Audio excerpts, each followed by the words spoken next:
Hello friends, हम जानते हैं कि आसमान में जो सितारे मौजूद हैं वह हमसे हजारों प्रकाश वर्ष दूर है। मतलब ये हुआ कि अगर हम रोशनी की रफ्तार यानी 3 लाख किमी प्रति घंटे की रफ्तार से भी सफर करें तो उन सितारों तक पहुंचने में हमें हजारों साल का समय लग जाएगा। ऐसे में अगर ये कहा जाए कि उन जगहों पर कुछ सेकंडों में पहुंचा जा सकता है तो इस बात पर कोई भी यकीन नहीं कर सकता। लेकिन अगर आपने साइंस की थ्योरी में वार्म होल के बारे में सुना है तो आप इस पर यकीन कर सकते हैं। तो आज के वीडियो में हम वार्म होल के बारे में जानने वाले हैं। वार्म होल एक छोटा सा रास्ता है जो हमारे यूनिवर्स में 2 प्लेस को जोड़ती है। यहाँ 2 प्लेस का मतलब किसी नजदीक की जगह से नहीं है बल्कि हमारे ब्रह्मांड की लाखों प्रकाश वर्ष की दूरी से है। यानी कि वार्म होल एक ऐसा रास्ता है जो हमारे स्पेस को मोड़कर बनता है और वार्म होल से हम लाखों करोड़ों प्रकाश वर्ष का रास्ता बड़े ही आसानी से पार कर सकते हैं। यानी कि अगर हमें वार्म होल का पता लग जाए तो हम सारे प्लेनेट पर कुछ ही सेकंडों में पहुंच सकते हैं।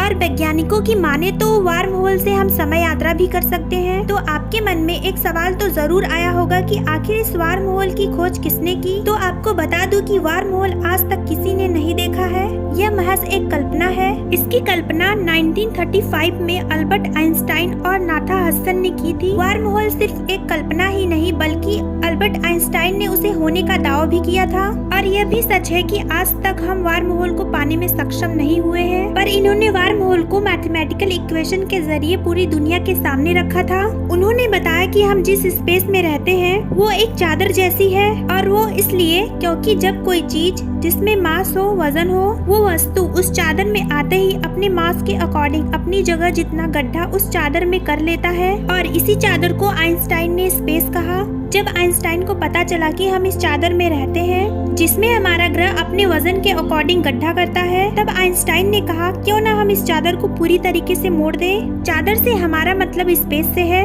अगर हम स्पेस को मोड़ते हैं तो हम पाएंगे कि स्पेस के दूसरे हिस्से के ग्रह हमारे ऊपर आ जाएंगे और ऐसा करने से दोनों ग्रहों के गुरुत्वाकर्षण बल से एक रास्ता तैयार होगा और ऐसे में करोड़ों प्रकाश वर्ष का रास्ता बहुत ही कम हो जाएगा और जिससे हम ट्रेवल करके आसानी से उस प्लेनेट पर जा सकते हैं। और यही थी आइंस्टाइन की वार्म होल की इमेजिनेशन जिसने सारे विज्ञान को सोचने पर मजबूर कर दिया। आज के समय में जहाँ टेक्नोलॉजी इतनी ज्यादा है फिर भी आइंस्टाइन की बातों पर आज भी भरोसा करके काफी वैज्ञानिक वार्म होल को कैसे खोजा जाए इस विषय पर आज भी खोज कर रहे हैं। और अगर हमने वार्म होल की तलाश नहीं की और हमें किसी दूसरे प्लेनेट पर जाना है जिसकी ग्रेविटी हमारे अर्थ की ग्रेविटी से ज्यादा है, तब हम ऐसा यान बनाएंगे जो प्रकाश की गति से आगे बढ़ेगा। प्रकाश की गति से हम किसी भी प्लेनेट पर कम समय में पहुंच सकते हैं और इस यान को उन्होंने वार्प ड्राइव नाम दिया। वार्प ड्राइव संभव है या नहीं इस बात का पता आइंस्टाइन ने पहले ही लगा लिया था जब आइंस्टाइन ने यह कहा था कि अगर आप किसी चीज को प्रकाश की रफ्तार से यात्रा कराना चाहते हैं तो उसके लिए उसका मास यानी कि द्रव्यमान नहीं होना चाहिए।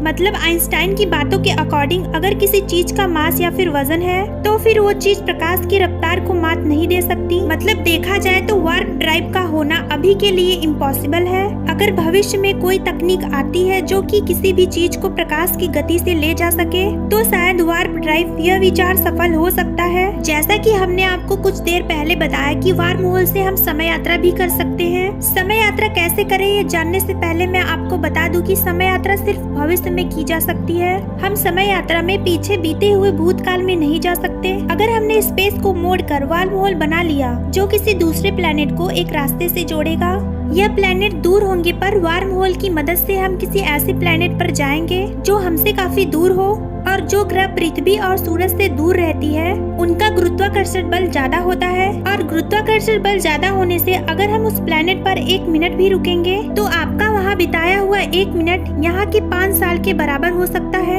और ऐसे में समय यात्रा संभव हो सकता है। जैसा कि हमने जाना कि वार्म होल एक ऐसा रास्ता है जो स्पेस को मोड़कर बनता है। ऐसे रास्ते पर हम यात्रा नहीं कर सकते। अगर हम ऐसे रास्ते पर जाएंगे तो शायद ही हम बच पाएंगे। और अगर वार्म होल बन भी जाता है और हमें इसमें यात्रा करनी हो तो हमें ऐसे धातु की जरूरत होगी जिससे हम उस रास्ते पर आसानी से बिना किसी नुकसान के जा सके। और ऐसा सिर्फ एक ही चीज हो सकता है और वो है एंटी मैटर जिसे हम ब्लैक मैटर भी कहते हैं। वैज्ञानिकों ने बताया कि हम एंटी मैटर की मदद से वार्म होल में यात्रा कर सकते हैं और ऐसा इसलिए संभव है क्योंकि एंटी मैटर किसी भी मैटर के विरुद्ध होता है। जैसे हम किसी गुरुत्वाकर्षण बल की तरफ खींचे जाते हैं वैसे ही एंटी मैटर उसके उलट गुरुत्वाकर्षण बल से दूर भागता है। इसी वजह से हम सिर्फ एंटी मैटर की मदद से ही वार्म होल में यात्रा कर सकते हैं। तो आज हमने वार्म होल के बारे में जाना। अगर आपको हमारे द्वारा दी गई इन्फॉर्मेशन अच्छी लगी हो तो वीडियो को लाइक और सब्सक्राइब करना ना भूलें। मिलते हैं नेक्स्ट वीडियो में।